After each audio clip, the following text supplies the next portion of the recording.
તો ચાલો આજની વાર્તા શરૂ કરીએ। મોહનભાઈએ કહેલી 3 વાતો શારદાબેન ક્યારે ભૂલી ન શક્યા। એ 3 વાતો જાણ્યા પછી શારદાબેનનું જીવન સંપૂર્ણપણે બદલાઈ ગયું।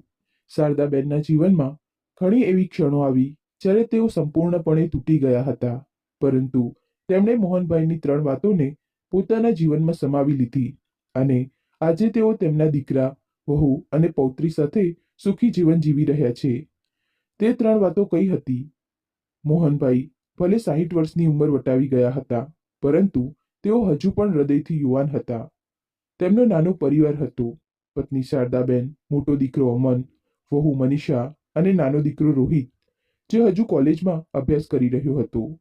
પાછલા વર્ષોમાં મોહનભાઈએ ગામ છોડી દીધું હતું, ખેતર વેચી દીધું હતું અને શહેરમાં એક નાનો ફ્લેટ ખરીદ્યો હતો। તેમના મનમાં હતું કે તેમના દીકરાઓને શહેરમાં સારું શિક્ષણ અને તકો મળશે તો તેમનું જીવન સુધરશે। શારદાબેને પણ તેમના પતિના નિર્ણયને પૂર્ણ સમર્થન આપ્યું। નવી વસાહત, નવા પડોશી, નવા રસ્તા, નવી ચહલપહલ, પણ ઉંમરના આ તબક્કે સ્થાયી થવું સહેલું નથી હોતું। છતાં મોહનભાઈ અને શારદાબેને ઘર સંભાળવામાં કોઈ કસર છોડી નહીં। અમનના લગ્ન પણ ખૂબ જ ધામધૂમથી કરી દીધા।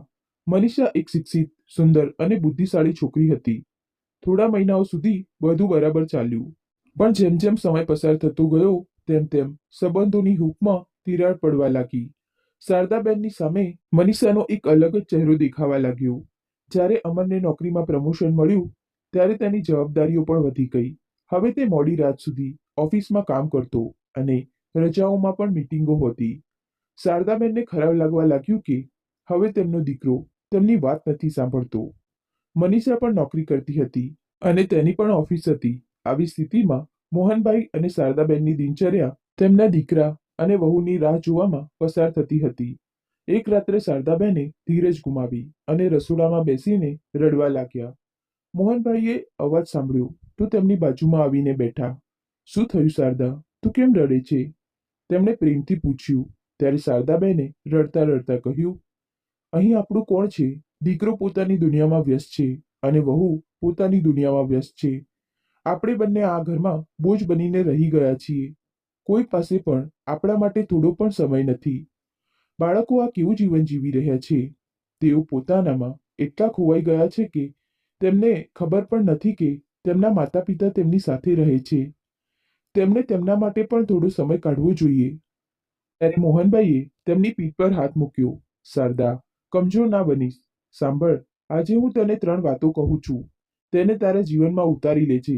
યાદ રાખજે, જ્યાં સુધી તું આ 3 વાતોનું પાલન કરીશ તો દીકરો અને વહુ ક્યારે તને તકલીફ નહીં આપી શકે। ત્યારે શારદાબેને આંસુ લૂછતા પૂછ્યું, કઈ 3 વાત? ત્યારે મોહનભાઈએ હસીને કહ્યું, પહેલી વાત એ છે કે પોતાની જરૂરિયાતો જાતે પૂરી કરવાનો પ્રયાસ કર અને કોઈના પર બોજ ન બનો। બીજી વાત, હંમેશા પોતાની જોડે પૈસા રાખજે, ભલે તે ઓછા હોય, પરંતુ ક્યારે તારા દીકરા કે વહુ પાસેથી બધી વસ્તુ માટે હાથ ના ફેલાવતી। ત્રીજું, ઘરમાં ગમે તેટલી તકલીફ હોય પણ પરિવારની વાત ક્યારે બહારના લોકોને ના કહેવી। બહારના લોકો સામે હંમેશા એકતામાં રહો, કારણ કે બહારના લોકો ક્યારે ઘર જોડવાનું કામ નહીં કરે, બલકે તેઓ વિચારશે કે તેમના ઘરને પૂરી રીતે કેવી રીતે બરબાદ કરવું। શારદાબેન શાંતિથી તેમને જોતા રહ્યા। મોહનભાઈના ચહેરા પર શાંતિ હતી। તેઓ સમજી ગયા હતા કે આ વસ્તુઓ સામાન્ય નથી। આ 3 વસ્તુઓ તેમના આત્મસન્માનને અકબંધ રાખશે। ધીમે ધીમે દિવસો પસાર થવા લાગ્યા। મોહનભાઈ તેમના જૂના મિત્રને મળ્યા અને એક નાના પેન્શનની વ્યવસ્થા કરી। શારદાબેને પણ થોડું સીવણકામ કરવાનું શરૂ કર્યું। બંનેએ નક્કી કર્યું કે તેઓ તેમના દીકરા અને વહુ પાસેથી નાની નાની બાબતો માટે પૈસા નહીં માંગે। એકવાર અમન ઓફિસથી પરત ફરતી વખતે તેની માને બજારમાંથી શાકભાજી લાવતા જોઈને તેને આ વાતનું ખરાબ લાગ્યું। માં, તમારે મને કહેવું જોઈતું હતું, હું લઈ આવતો। ત્યારે શારદાબેને હસીને કહ્યું, દીકરા, અમે વૃદ્ધ છીએ પણ લાચાર નહીં। અમે આવા નાના નાના કામ કરી શકીએ છીએ। આનાથી અમારું સ્વાસ્થ્ય પણ સારું રહેશે। તું ફક્ત તારા કામ પર ધ્યાન આપ। અમને અમારી નાની જરૂરિયાતો જાતે પૂરી કરવા દે। અમન કંઈ કહી શક્યો નહીં। તે દિવસથી તેણે તેના માતા પિતાની મહેનતને વધુ નજીકથી જોવાનું શરૂ કર્યું। શારદાબેને મોહનભાઈના બીજા ઉપદેશને પણ મનમાં બેસાડી દીધું હતું। હંમેશા પોતાની જોડે થોડા પૈસા જરૂર રાખજે. હવે દર મહિને તેઓ સીવણ અને ગૂંથણ કામમાંથી થોડા પૈસા બચાવતા. ક્યારેક તેઓ બાળકોને શાકભાજીની ખરીદીમાંથી થોડા પૈસા બચાવવા કહેતા. ક્યારેક તેઓ માસિક ખર્ચમાંથી થોડા પૈસા બચાવતા. આ બચત તેમના માટે ખૂબ મોટી વાત હતી. એક સાંજે મનીષાએ જોયું કે તેની સાસુ તેમના જૂના બોક્સમાં કંઈક મૂકી રહ્યા હતા. તેને થોડી શંકા ગઈ. મમ્મીજી, તમે શું છુપાવી રહ્યા છો? આખરે એવું શું છે જે તમે અમારાથી છુપાવી રહ્યા છો? શારદાબેન હસ્યા. કંઈ નહીં દીકરા, હું ફક્ત જૂના કપડાં સંભાળીને રાખી રહી હતી. ત્યારે મનીષાએ વધારે પ્રશ્નો પૂછ્યા નહીં. પણ એક વાત તેના મનમાં ઘર કરી ગઈ કે તેના સાસુ કંઈક છુપાવી રહ્યા છે અને તે ગમે તે ભોગે તે જાણીને રહેશે. મોહનભાઈને તેમની પત્ની પર પૂરો વિશ્વાસ હતો. તેઓ જાણતા હતા કે આ નાની નાની બચત મુશ્કેલ સમયમાં તેમની ઢાલ બનશે. આ દરમિયાન એક દિવસ ગામમાંથી કેટલાક સંબંધીઓ તેમને મળવા આવ્યા. સંબંધીઓને જોઈને મનીષાનો ચહેરો ફીકો પડી ગયો. મહેમાનોના અચાનક આગમનથી તે પરેશાન થઈ ગઈ. અમન પણ મોડી રાત્રે ઓફિસથી પાછો ફરતો. મહેમાનોની સેવા કરવાની સંપૂર્ણ જવાબદારી શારદાબેને પોતે લીધી. તેઓ મનીષાને જાણ કર્યા વિના ભોજન, નાસ્તો, ચા અને પાણીની વ્યવસ્થા કરી. તેમણે સંબંધીઓને પરત ભરવાનું ભાડું ચૂકવવા માટે અમન પાસેથી પૈસા માંગ્યા નહીં. તેમણે પોતાની બચતમાંથી પૈસા કાઢ્યા અને ટ્રેનની ટિકિટ બુક કરાવી. સંબંધીઓ જતાની સાથે જ મોહનભાઈએ તેમની પત્ની તરફ જોયું અને હસતા હસતા કહ્યું, જોયું, જો આપણી પાસે આટલા પૈસા ન હોત તો આપણે આપણા દીકરા અને વહુની સામે હાથ ફેલાવવા પડતા. આ આપણા બીજા શીખની તાકાત છે. શારદાબેન હવે સમજી ગયા હતા કે નાના નાના પગલાં જ વડીલોનો આદર જાળવી રાખે છે. સમય જતાં અમન અને મનીષા વચ્ચે નાના ઝઘડા વધવા લાગ્યા. બંને નાની નાની બાબતો ઉપર લડવા લાગ્યા.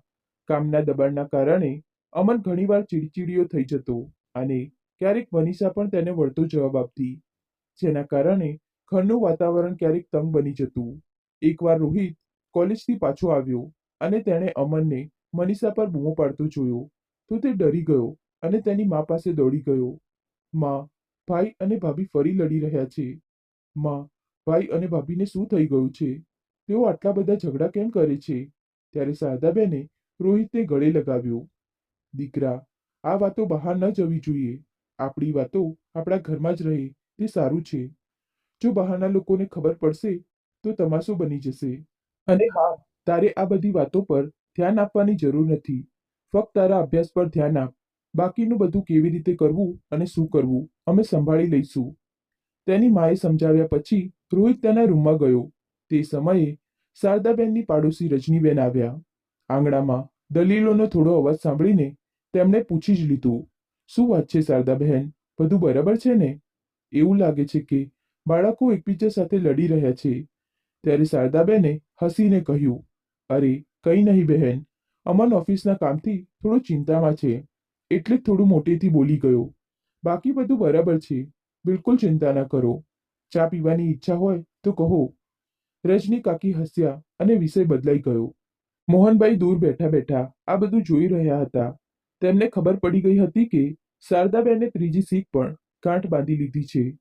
ઘરની વાતો બહાર ન ફેલાવો. એક સાંજે મોહનભાઈએ બધાને છત પર બોલાવ્યા. અમન, મનીષા, રોહિત અને શારદાબેન બધા ભેગા થયા. છત પર હળવો પવન ફૂંકાઈ રહ્યો હતો. મોહનભાઈએ કહ્યું, જુઓ દીકરા, જીવનમાં ઘણું બધું મળશે, પણ જો ઘરમાં પ્રેમ નહીં હોય તો બધું નકામું છે.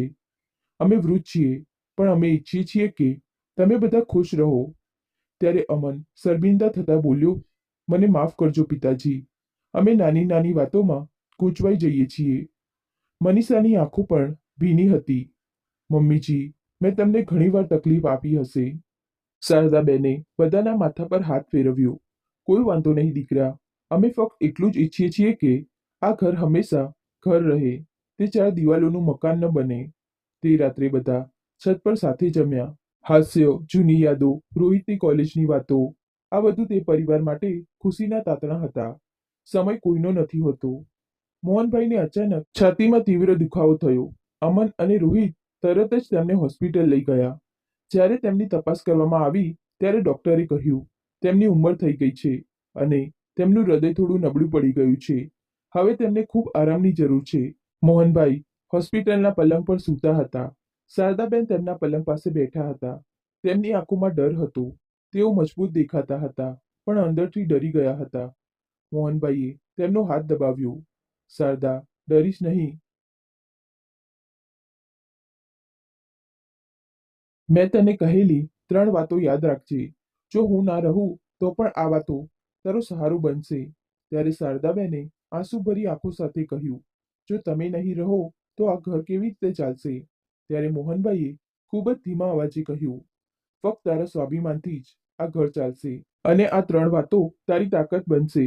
તે રાત્રે મોહનભાઈના તબિયતના સમાચાર આખી કોલોનીમાં ફેલાઈ ગયા. સગા સંબંધીઓ આવવા લાગ્યા. કેટલાક લોકો સલાહ આપવા લાગ્યા, દીકરાને અલગ કરી દો, વહુને સમજાવો. પણ શારદાબેને એ ત્રીજી સલાહનું પાલન કર્યું. ઘરની નબળાઈ બહારના લોકો સામે જાહેર કરી નહીં. 4 દિવસ હોસ્પિટલમાં રહ્યા પછી મોહનભાઈ ઘરે પાછા તો ફર્યા, પણ હવે તેઓ પથારીમાંથી વધારે ઉઠી શકતા ન હતા. અમન પોતાના કામમાં વ્યસ્ત રહેતો. મનીષા પણ પોતાની ઓફિસની જવાબદારીઓ નિભાવતી. પણ શારદાબેન અને રોહિત મોહનભાઈની સેવા કરવામાં કોઈ કસર છોડતા નહીં. રોહિત મોડી રાત સુધી તેના પિતા પાસે બેસી રહેતો. તે પુસ્તકો વાંચતો અને તેમના પગમાં તેલ લગાવી આપતો. એક રાત્રે મોહનભાઈએ રોહિતને પોતાની પાસે બોલાવ્યો અને કહ્યું, દીકરા, હું જાણું છું કે તું એક મોટો માણસ બનીશ, પણ એક વાત યાદ રાખજે, તારી માને ક્યારેય એકલી ના છોડતો. ભણજે, નોકરી કરજે, પણ હંમેશા તારી માનો હાથ પકડીને રાખજે. ત્યારે રોહિતે તેમનો હાથ પકડીને કહ્યું, પપ્પા, જ્યાં સુધી હું જીવતો છું ત્યાં સુધી મમ્મીને કોઈ તકલીફ નહીં પડે. તે રાત્રે પહેલીવાર મોહનભાઈના ચહેરા પર એક બેફિકર સ્મિત દેખાયું. બરાબર 3 મહિના પછી એક ઠંડી સવાર હતી. મોહનભાઈએ શાંતિથી આંખો બંધ કરી લીધી. જ્યારે શારદાબેને તેમનો ઠંડો હાથ પકડ્યો, ત્યારે તેઓ સમજી ગયા કે તેમની દુનિયાનો સૌથી મોટો સહારો જતો રહ્યો છે. તે દિવસે શારદાબેન રૂમમાં ખૂબ રડ્યા, પણ તે પછી અમન, રોહિત, મનીષા બધાએ સાથે મળીને મોહનભાઈના અંતિમ સંસ્કાર કર્યા. સંબંધીઓ આવ્યા અને ભીડ ભેગી થઈ, પણ શારદાબેને પોતાના આંસુ પણ છુપાવી દીધા. તેમને તેમના પતિની સલાહ યાદ આવી, તમારી નબળાઈ બહાર ન બતાવો. અંતિમ સંસ્કાર પછી ઘર સૂનું સૂનું થઈ ગયું. અમન ઓફિસ જવા લાગ્યો. મનીષા પણ પોતાના કામમાં વ્યસ્ત થઈ ગઈ. રોહિત કોલેજની સાથે ઘરનું પણ ધ્યાન રાખવા લાગ્યો. પણ હવે શારદાબેનના મનમાં એક ડર હતો. હવે કંઈ પણ થશે તો મારે એકલાએ જ તેનો સામનો કરવો પડશે. મોહનભાઈ ગયાના 6 મહિના પછી એક દિવસ અમને તેની માને કહ્યું, માં, મનીષા અને હું ઈચ્છીએ છીએ કે તમે થોડા દિવસ માટે ગામ જાઓ. અહીંનો ફ્લેટ હવે નાનો પડી રહ્યો છે અને રોહિત પણ હવે હોસ્ટેલમાં રહેશે. માં, તમને ગામમાં રહેવાનું ગમશે? આ સાંભળીને શારદાબેનના પગ નીચેથી જમીન સરકી ગઈ, પણ તેઓ રડ્યા નહીં. તેમને વિશ્વાસ જ ન થયો કે તેમનો દીકરો તેમને જવા માટે કહી રહ્યો છે. તેમણે ખૂબ જ નરમાશથી કહ્યું, ઠીક છે દીકરા, હું તેના વિશે વિચારીશ. રાત્રે તેમણે પોતાના પાસે રાખેલી એ જ નાની બચતની પોટલી જોઈ. આજ તો મારી તાકાત છે, તેમણે વિચાર્યું. બીજા દિવસે સવારે તેમણે રોહિતને બોલાવ્યો. દીકરા, શું હું ગામ જતી રહું? રોહિતે ના પાડી. મમ્મી, તમે ક્યાંય નહીં જાઓ. આ તમારું ઘર છે. તમને મોકલનાર કોણ છે? આ સાંભળીને શારદાબેને રોહિતને ગળે લગાવ્યો. મનમાં તેમણે મોહનભાઈની શીખ માટે આભાર માન્યો. બીજી શીખ, આજે પૈસાની તાકાત કામ આવી. ધીમે ધીમે મનીષાને ખટકવા લાગ્યું કે તેની સાસુએ તેમના દીકરાની વાત કેમ ના માની. તેણે અમનને ફરિયાદ કરી, તમારી માં મારી વાતો નથી સાંભળતા. તે મને પૂછ્યા વિના ઘરમાં પૈસા ખર્ચ કરે છે. તેઓ જે મનમાં આવે તે કરે છે. અમને વચ્ચે બચાવ કરવાની કોશિશ કરી, પણ મનીષાએ પોતાનો વિચાર ન બદલ્યો. એક દિવસ મનીષાએ તેમને ટોણો માર્યો, ઘરમાં પૈસા પણ નથી કમાવા અને ઘર પર રાજ પણ કરવું. આ ક્યાં સુધી ચાલશે?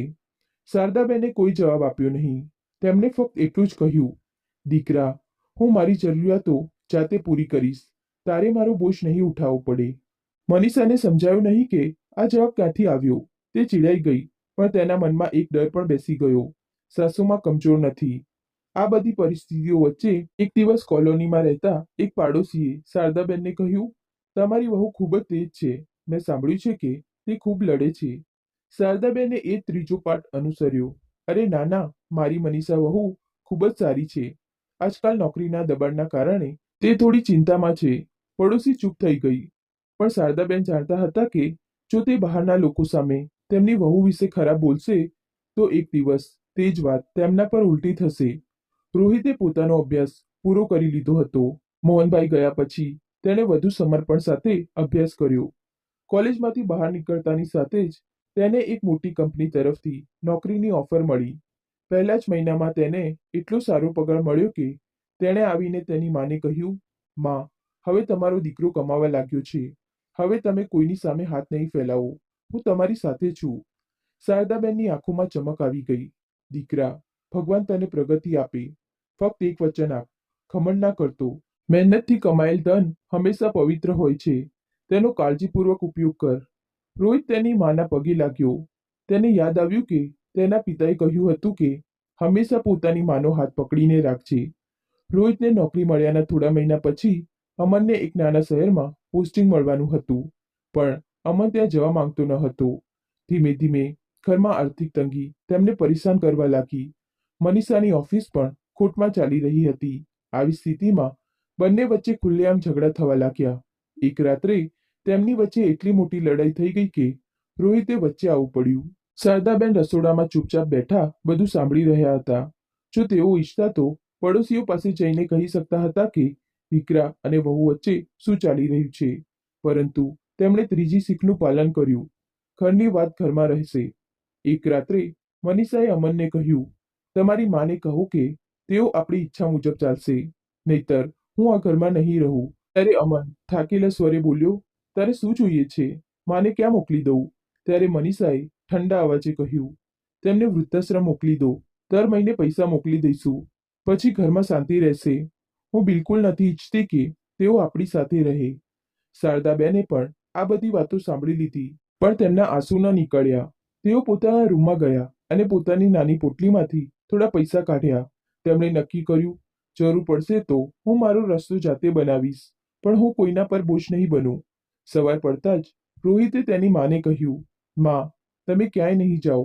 જો જવું પડશે તો તમે અને હું અલગ રહી લઈશું, પણ હું તમને વૃદ્ધાશ્રમ નહીં જવા દઉં. શારદાબેને રોહિતને ચૂપ કરાવ્યો. દીકરા, પરિવાર તોડવાને બદલે તું અમન સાથે વાત કરે તે સારું છે. સંબંધથી ભાગી ન જા, તેને સંભાળતા શીખ. રોહિતે અમનને ખુલીને વાત કરી. ભાઈ, તમે નોકરી માટે નાના શહેરમાં જતા રહો અને અહીંયાની ચિંતા ન કરો. માં છે, હું છું. જો મનીષા ભાભી પણ પોતાની ઓફિસમાં ધ્યાન આપશે તો બધું સારું થઈ જશે. અમને રોહિત તરફ જોયું. તે તેના નાના ભાઈની સમજદારી પર ચૂપ રહી ગયો. એક દિવસ ઓફિસથી પાછા ફરતી વખતે મનીષાએ શારદાબેનને કોલોનીની બહાર શાકભાજી વેચનાર સાથે ભાવતાલ કરતા જોયા. તેમના હાથમાં પોતાની એક બચતની પોટલી હતી. ત્યારે મનીષાને સમજાયું કે તેના સાસુ હજુ પણ તેમની જરૂરિયાતો જાતે જ પૂરી કરી રહ્યા છે. તેને તેમને વૃદ્ધાશ્રમ મોકલવાવાળી વાત યાદ આવી ગઈ અને તે અંદરથી શરમ અનુભવવા લાગી.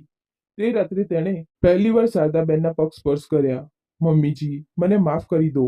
મેં તમને ઘણું ઊંધું સૂધું કહી દીધું. ત્યારે શારદાબેને બસ એટલું જ કહ્યું કે દીકરા, સંબંધ જાળવી રાખતા શીખી લે. માફીની જરૂર નહીં પડે. અમન થોડા મહિના માટે પોસ્ટિંગ માટે બહાર ગયો હતો. ત્યાં રહીને તેને ખ્યાલ આવ્યો કે માનો પડછાયો કેટલો મોટો હોય છે. તેણે ત્યાંથી તેની માને ફોન કરીને કહ્યું, માં, હું જલ્દી પાછો આવી જઈશ. તમે ચિંતા ના કરતા. શારદાબેને તેને હૃદયથી આશીર્વાદ આપ્યા. દીકરા, તું હંમેશા ખુશ રહે. મારા માટે આટલું જ પૂરતું છે. રોહિતે તેની માની ઈચ્છા મુજબ એક સરળ સંસ્કારી છોકરી સાથે લગ્ન કર્યા. લગ્ન પછી જ્યારે નવી વહુ ઘરે આવી ત્યારે શારદાબેને તેમની વહુને પણ એ જ 3 શીખ આપી. જો વહુ આ 3 વાતો ક્યારેય ના ભૂલતી. પોતાની જરૂરિયાતો જાતે પૂરી કરજે, પોતાની બચત પોતાની પાસે રાખવી અને ઘરની વાત બહાર ના જવા દેવી. આ 3 વાતો સ્ત્રીને નબળી નથી પડવા દેતી. ત્યારે નવી વહુએ હાથ જોડીને કહ્યું, માં, હું હંમેશા આનું પાલન કરીશ. સમય વીતતો ગયો. હવે મનીષા પણ બદલાઈ ગઈ હતી. તેને સમજાઈ ગયું હતું કે જે ઘરમાં સાસુનું અપમાન થાય છે તે ઘર ક્યારેય ખુશ નથી રહી શકતું. હવે તે પોતે તેની દીકરીને તેની સાસુએ આપેલી 3 શીખ કહેતી હતી. દીકરી, જીવનમાં જ્યારે સાસરી જાય તો હંમેશા દાદીએ કહેલી 3 વાતો યાદ રાખજે. શારદાબેન દરવાજા પાસે શાંતિથી ઊભા હતા અને આ બધું સાંભળી રહ્યા હતા. તેમની આંખોમાં આંસુ હતા, પણ આ વખતે આંસુ દુઃખના નહીં પણ વિજયના હતા. એક સવારે શારદાબેને પોતાની જૂની પોટલી ખોલી. હવે તેમાં પૈસા ઓછા હતા, પણ તેમાં એક કાગળ હતો. જેમાં મોહનભાઈએ પોતાના હાથેથી લખેલી 3 વાતો હતી. તેમણે તે કાગળને છાતી સાથે લગાવીને આંખો બંધ કરી અને ખૂબ જ શાંતિથી કહ્યું, હવે કોઈ દીકરો કે વહુ મને પરેશાન નહીં કરી શકે. તમે મને જે શીખવ્યું તે મારી સૌથી મોટી તાકાત હતી. સમય પાંખો સાથે ઉડી ગયો. રોહિતના લગ્નને 5 વર્ષ થઈ ગયા હતા. તેની પત્ની નીલુ હવે ઘરમાં સંપૂર્ણપણે સ્થાયી થઈ ગઈ હતી. તેણે તેની સાસુ શારદાબેન પાસેથી ઘણું શીખ્યું હતું. એક નાની પરી નીલુના ખોળામાં આવી. શારદાબેનની પૌત્રી. તે દિવસે ઘરમાં એક નવો પ્રકાશ ફેલાઈ ગયો. ત્યાં સુધીમાં અમન પણ શહેરમાં પાછો આવી ગયો હતો. મનીષા હવે પહેલા જેવી રહી ન હતી. તે તેની દીકરી અને નાની ભત્રીજી સાથે સમય વિતાવવા લાગી હતી. રોહિત દરરોજ ઓફિસથી પાછા ફરતી વખતે તેની દીકરીને પોતાના હાથમાં લેતો તો શારદાબેન એક ખૂણામાં બેસીને બધું જોતા. ત્યારે તેમને એવું લાગતું કે જાણે મોહનભાઈ નવી પેઢીના રૂપમાં પાછા ફર્યા હોય. એક સાંજે શારદાબેન આંગણામાં બેઠા હતા. તેમની પૌત્રી રાધિકા તેમના ખોળામાં બેઠી હતી. તેણે નિર્દોષતાથી પૂછ્યું, દાદી, તમે હંમેશા મમ્મીને આ 3 વાતો કેમ શીખવો છો? ત્યારે શારદાબેન હસ્યા. કારણ કે દીકરા, જો કોઈ સ્ત્રી આ 3 વાતો યાદ રાખે છે તો દુનિયા તેને ક્યારેય તોડી શકતી નથી. રાધિકા કંઈ સમજી શકતી ન હતી, પણ તે તેની દાદીના ખોળામાં શાંતિથી સૂઈ ગઈ. અમન હવે સમજી ગયો હતો કે પરિવારમાં સૌથી મોટો સહારો માતા પિતાનો પડછાયો હોય છે. તેણે ફરીથી પોતાની નોકરીમાં પોતાને સ્થાયી કરી લીધો હતો અને શહેરમાં નવી પોસ્ટિંગ મળી હતી. મનીષા પણ પહેલા કરતા નરમ બની ગઈ હતી. એક દિવસ તેણે શારદાબેનને કહ્યું, મમ્મીજી, તમે જ આ ઘરને એક સાથે જોડીને રાખ્યું છે. જો તમારી એ 3 વાતો ના હોતી તો આ ઘર ઘણા સમય પહેલા તૂટી પડતું. ત્યારે શારદાબેને હસીને કહ્યું, મેં કંઈ નથી કર્યું દીકરા. આ બધું તારા પિતાજીએ શીખવેલો પાઠ હતો. ધીમે ધીમે કોલોનીમાં બધા લોકો શારદાબેનનો આદર કરવા લાગ્યા. તેમની વાતો પડોશમાં એક ઉદાહરણ બની ગઈ. નવી વહુઓ તેમના સાસુ સસરા સાથે કેવી રીતે વર્તવું અને તેમના પતિઓ સાથે કેવી રીતે સમજદારીપૂર્વક વાત કરવી તે શીખવા માટે તેમની પાસે આવતી. ક્યારેક તેઓ હસતા હસતા કહેતા, આ 3 વાતો યાદ રાખો, પછી કોઈ પણ સંબંધ તમને નુકસાન નહીં પહોંચાડે. એક દિવસ રોહિતની કંપનીને મોટું નુકસાન થયું. તેને થોડા મહિનાઓનો પગાર ન મળ્યો. ઘરનો ખર્ચો સંભાળવો મુશ્કેલ થઈ ગયો. રોહિત દુઃખી હાલતમાં તેની મા પાસે આવ્યો. માં, હવે શું થશે? ત્યારે શારદાબેને પોતાનું નાનું પોટલું કાઢ્યું. દીકરા, તું જન્મ્યો ત્યારથી મેં દરેક મુશ્કેલ સમય માટે પૈસા બચાવ્યા છે. આ લે રાખ, તારું સંકટ પણ પસાર થઈ જશે. રોહિતની આંખોમાં આંસુ હતા. તેને તેના પિતાનો બીજો પાઠ યાદ આવ્યો. તમારી નાની બચત હંમેશા રાખો. રાધિકાએ હવે શાળાએ જવાનું શરૂ કરી ચૂકી હતી. પહેલા દિવસે શાળાએ જતી વખતે તેણે તેની દાદીને કહ્યું, દાદી, તમે પણ મારી સાથે આવો. શારદાબેનની ગણપણની આંખોમાં એક નવી ચમક આવી ગઈ. તેઓ તેમની પૌત્રીનો હાથ પકડીને શાળાના ગેટ સુધી ગયા. શાળામાં નવી ઇમારત હતી, નવા બાળકો હતા અને નવા પુસ્તકો હતા. પરંતુ દાદીમાની એ જ જૂની શીખ, ક્યારે કોઈના પર સંપૂર્ણપણે નિર્ભર ન બનો. રોહિતની નોકરી પાછી પાટા પર આવી ગઈ. એક દિવસ તેણે તેના લગ્નની વર્ષગાંઠ પર આખા પરિવાર માટે એક નાનો કાર્યક્રમ યોજ્યો. અમન, મનીષા, નીલુ અને બાળકો ભેગા થયા. તે દિવસે પહેલીવાર અમને બધાની સામે કહ્યું, માં, આજે બધાએ જે કંઈ પ્રાપ્ત કર્યું છે તે ફક્ત આ 3 વાતોના કારણે જ શક્ય બન્યું છે, જે તમે અને પિતાજીએ કહી હતી. આજે અમે જે કંઈ છીએ તે તમારા આત્મસન્માન અને તમારા સંસ્કારોના કારણે જ છે. ત્યારે શારદાબેને હાથ ઊંચો કરીને કહ્યું, આ બધું તારા પિતાના આશીર્વાદ છે દીકરા. હું ફક્ત તેમના શબ્દોનું પાલન કરી રહી છું. સમય પાંખો સાથે ઉડતો ગયો. રાધિકા મોટી થઈ. તેણે પોતાનો અભ્યાસ પૂર્ણ કર્યો અને યુનિવર્સિટીમાં ટોપ રહી. ડિગ્રી લઈને તે સૌપ્રથમ દાદી પાસે આવી. દાદી, આ બધું તમે મને આપેલી શીખના કારણે થયું. મેં 3 વાતો ગાંઠ બાંધી લીધી હતી, જેમ તમે કહેતા હતા. શારદાબેને તેના કપાળ પર ચુંબન કર્યું. તેમની કરચલીઓ પાછળ એ જ ચમક હતી જે મોહનભાઈએ ઘણા વર્ષો પહેલા તેમના હૃદયમાં રોપી હતી. હવે શારદાબેન ખૂબ ઘરડા થઈ ગયા હતા. તેઓ તેમના રૂમમાં બેસીને તેમનું જૂનું પોટલું ખોલતા. હવે તેમાં પૈસા ન હતા. જો કંઈ હતું તો તે મોહનભાઈ દ્વારા લખાયેલી 3 ફક્ત પંક્તિઓ હતી. એક સાંજે રોહિતે તેની માને તે જ કાગળ છાતી પર દબાવીને બેઠેલા જોયા. તેણે પૂછ્યું, માં, તમને કંઈ જોઈએ છે? ત્યારે શારદાબેને જવાબ આપ્યો, દીકરા, મને કંઈ નથી જોઈતું. આ 3 વસ્તુઓ તારો વારસો છે, મારો નહીં. આનાથી તું પણ તારી આગામી પેઢીને મજબૂત બનાવજે. શારદાબેને એક ઠંડી સવારે અંતિમ શ્વાસ લીધા. તેમના ચહેરા પર એક હળવું સ્મિત હતું, જાણે કોઈ અધૂરી યાત્રા પૂર્ણ થઈ ગઈ હોય. રોહિતે તેની માના હાથમાંથી તે જૂનો કાગળ કાઢ્યો. તેણે તે કાગળ તેની દીકરી રાધિકાને આપ્યું અને કહ્યું, દીકરી, દાદીમાએ કહેલી 3 વાતો હવે તારી જવાબદારી છે. હંમેશા તેનું પાલન કરજે. રાધિકાએ તે કાગળ તેના કપાળે લગાવ્યો અને પરિવારના મૂળ મજબૂત બની ગયા. રાધિકાએ હવે તેનો અભ્યાસ પૂર્ણ કરી લીધો હતો અને તેની કારકિર્દીમાં પગ મૂક્યો હતો. શિક્ષિત અને આત્મનિર્ભર, પણ તેની દાદીએ આપેલા 3 પાઠ તેના હૃદયમાં ગૂંજતા હતા. ટૂંક સમયમાં જ તેના લગ્નની વાતો ઘરમાં શરૂ થઈ ગઈ. રોહિત અને નીલુ ખૂબ જ પ્રેમથી જીવનસાથી શોધી રહ્યા હતા. રાધિકાના લગ્ન એક સુશિક્ષિત પરિવારમાં, શહેરના એક પ્રતિષ્ઠિત વેપારી પરિવારમાં નક્કી થયા. લગ્નના દિવસે શારદાબેન આ દુનિયામાં ન હોવા છતાં તેમનો ફોટો ઘરની ટોચ પર સળગારેલા માળા વચ્ચે મૂકવામાં આવ્યો હતો, જાણે કે તેઓ તેમની પૌત્રીની નવી શરૂઆતને આશીર્વાદ આપી રહ્યા હોય. સાસરે શરૂઆતના દિવસો ખૂબ સારા હતા. બધાએ રાધિકાનું ખુલ્લા હાથે સ્વાગત કર્યું, પણ જેમ જેમ દિવસો પસાર થતા ગયા તેમ તેમ તેને સમજાયું કે અહીં પણ સંબંધોમાં તિરાડો નાની નાની જગ્યાએથી દેખાવા લાગી છે.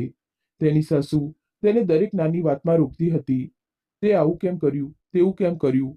શરૂઆતમાં રાધિકા ચૂપ રહી, પણ એક દિવસ દાદીની ત્રીજી શીખ તેના મનમાં ઝબકી. હું ઘરની વાત બહાર નહીં જવા દઉં, પણ ઘરમાં અવાજ ઉઠાવીશ. તેણે ખૂબ જ શાંતિથી તેની સાસુને કહ્યું, માજી, હું તમારી બધી વાત માનીશ, પણ આદર સાથે. તમે જે કહેશો તે હું કરીશ, બસ થોડો વિશ્વાસ રાખો. સાસુ ચૂપ થઈ ગયા. પહેલીવાર તેમને ખ્યાલ આવ્યો કે આ છોકરી પણ કમજોર નથી. રાધિકાએ પોતાની નોકરી પણ સંભાળી હતી. દર મહિને તે પોતાના પગારનો એક નાનો ભાગ પોતાની નાની ડાયરીમાં નોંધતી. તેને હંમેશા તેની દાદીની બીજી સલાહ યાદ રહેતી, પોતાની બચત પોતાની પાસે રાખવી. જ્યારે પણ તેના સાસરિયા તેને ટોણા મારતા, નોકરી કરીને શું થશે જ્યારે ગૃહસ્થી સંભાળવાની છે તો. રાધિકા હસતી અને વિચારતી, મારી પાસે મારી થોડી મહેનતની કમાણી છે, કોઈ મને પૂરી રીતે કમજોર ન બનાવી શકે. તેનો પતિ સાગર સમજદાર હતો. તેણે ઘણીવાર જોયું હતું કે રાધિકા ક્યારે તેની સાસુ સાથે ઝઘડો કરતી ન હતી. તે બધું પ્રેમથી ઉકેલતી હતી. એક રાત્રે સાગરે પૂછ્યું, રાધિકા, તું આટલી મજબૂત કેવી રીતે છે? રાધિકાએ હસીને કહ્યું, મારી દાદી પાસે 3 વાતો છે જે મારી ઢાળ છે. સાગરે પૂછ્યું, તે 3 વસ્તુઓ કઈ છે? રાધિકાએ ધીમેથી કહ્યું, આત્મનિર્ભર બનો, તમારી બચત બચાવો અને પરિવારની બાબતો અંદર રાખો. ત્યારે સાગરે કહ્યું, તારી દાદી ખરેખર મહાન હતા. એક દિવસ રાધિકાની સાસુએ ગુસ્સામાં તેને કહ્યું, જો તારે અમારા હિસાબથી નથી ચાલવું તો તારા પિયર જતી રહે. રાધિકા ચૂપચાપ તેના રૂમમાં ગઈ. તે રડી શકી નહીં. તેને તેની દાદીનો અવાજ સંભળાયો, કમજોરી ના દેખાડતી, બહારના લોકો સામે ઘરનો આદર જાળવી રાખજે. રાધિકા રાત્રે તેની સાસુ પાસે ગઈ અને કહ્યું, માજી, હું ક્યારેય નહીં જાઉં. આ મારું પણ ઘર છે. હું તેને છોડીને નહીં જાઉં. પહેલીવાર સાસુએ તેની વહુની આંખોમાં આત્મસન્માન જોયું, એટલે તેઓ ચૂપ થઈ ગયા. દિવાળી આવી. રાધિકા લગ્ન પછી પહેલીવાર તેના પિયર આવી. ઘર ફરી ઝળહળી ઉઠ્યું. અમન, મનીષા, રોહિત, નીલુ બધાએ સાથે મળીને તેને આશીર્વાદ આપ્યા. તેણે પોતાની માને તેની નાની ડાયરી બતાવતા કહ્યું, મમ્મી, જુઓ, મેં મારી બચતમાંથી તમારા માટે આ ભેટ ખરીદી છે. નીલુની આંખોમાં ગર્વ હતો. દીકરા, તે ખરેખર દાદીમાના ઉપદેશોને જીવંત રાખ્યા. ધીમે ધીમે રાધિકાએ તેની શાણપણ, ધીરજ અને પ્રેમથી તેના સાસરિયાના ઘરના બધાના દિલ જીતી લીધા.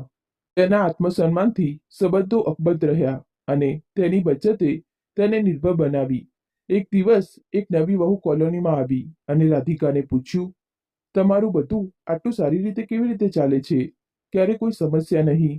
રાધિકાએ હસતા હસતા કહ્યું, ફક્ત 3 વાત યાદ રાખ બહેન, પછી બધું સારું થઈ જશે. રાધિકાના ઘરે એક નાનકડી પરીનો જન્મ થયો. દાદીના આશીર્વાદની જેમ રાધિકાએ પોતાની દીકરીનું નામ પ્રાચી રાખ્યું. નવી સવારની નવી આશાની જેમ જ્યારે સાગરે હોસ્પિટલના રૂમમાં પહેલીવાર પોતાની દીકરીને પોતાના હાથમાં પકડી, ત્યારે તેણે રાધિકાને કહ્યું, હવે આપણી દીકરીને પણ તારી દાદીની 3 વાતો શીખવવી પડશે. ત્યારે રાધિકાએ હસતા હસતા કહ્યું, તે તો તેના દૂધમાં ભળીને જ જશે. કેટલાક વર્ષો વીતી ગયા અને પ્રાચી હવે શાળાએ જવાનું શરૂ કરી દીધું. તે જ સમય દરમિયાન સાગરની કંપની ખોટમાં ગઈ. તેનું પ્રમોશન બંધ થઈ ગયું અને પગાર અડધો થઈ ગયો. ઘરનો ખર્ચ, ઈએમઆઈ, પ્રાચીનો અભ્યાસ, બધું અચાનક મુશ્કેલીમાં મુકાઈ ગયું. સાગરે એક રાત્રે રાધિકાને કહ્યું, કદાચ આપણે મમ્મી પપ્પા પાસેથી પૈસા માંગવા પડશે. હું હારી ગયો રાધિકા. રાધિકાએ તેની આંખોમાં જોયું. તમે એકલા કેવી રીતે હારશો? જુઓ આ મારી ડાયરી. દાદી કહેતા કે દર મહિને થોડી બચત કરવી જોઈએ. ખબર નહીં ક્યારે કોઈને સહારો આપવો પડે. તેણે તેના પતિના બધા બિલ પોતાની બચતમાંથી ચૂકવ્યા. સાગરના ચહેરા પર આત્મવિશ્વાસ પાછો ફર્યો. તેણે રાધિકાનો હાથ પકડીને કહ્યું, તારા એ 3 શબ્દો મારી તાકાત છે. અચાનક રાધિકાના સાસુ બીમાર પડી ગયા અને તેમને હોસ્પિટલમાં દાખલ કરવા પડ્યા. પરિવાર ચિંતામાં હતો કે પૈસા ક્યાંથી આવશે. રાધિકાએ કોઈ હોબાળો મચાવ્યો નહીં. સૌપ્રથમ તેણીએ પોતાની બચતમાંથી દવાઓ મંગાવી, નર્સની ફી ચૂકવી, રાતભર તેમની સેવા કરવામાં વ્યસ્ત રહી.